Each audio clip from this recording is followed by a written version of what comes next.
Direttivo del Sindacato Giornalisti Veneto, a Padova alla presenza della segretaria nazionale Alessandra Costante, eletta da qualche mese a capo della Federazione Nazionale della Stampa. Un'occasione per discutere del ruolo dei giornalisti. In discussione in Senato in queste ore ci sono varie proposte di legge di riforma relative alla diffamazione a mezzo stampa, reato che prevede come pena anche il carcere.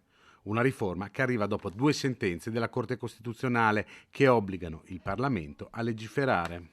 Tolgono il carcere, poi mettono delle sanzioni esagerate per quanto riguarda le condanne per diffamazione, che sono tali, perché quando si parla di 50.000 euro è una sanzione tale da impedire a un giornalista precario, ad esempio, di fare bene il proprio lavoro, perché si autocensurerà. Noi continuiamo a chiedere che quando ci sono delle querele bavaglio, in presenza di querele bavaglio, ci sia anche una norma che imponga al querelante di dover versare almeno il 50% di quello che ha richiesto al querelato. Il 99% delle querele verso i giornalisti vengono comunque archiviate e per la stampa ora si profila un nuovo reato, quello di stalking. Lo stalking è una cosa stranissima, l'abbiamo ereditato dagli Stati Uniti. Dagli Stati Uniti importiamo tante cose, anche le fattispecie giuridiche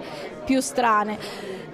Lo stalking nei confronti da persona a persona è la cosa più indimostrabile del mondo. Voglio vedere se invece è dimostrabile quello fatto da un giornalista a un privato. Un'occasione, quella del direttivo, per fare il punto sulla situazione della stampa veneta, con attenzione al cambio di proprietà delle testate del gruppo Gedi. Questo, se da una parte significa che i giornali non sono morti, perché molto probabilmente hanno ancora un significato, se l'imprenditoria veneta mostra tutto questo interesse, è veramente importante. Dall'altro abbiamo delle preoccupazioni perché speriamo e ci auguriamo che vengano tutelati i livelli occupazionali e anche comunque le condizioni di lavoro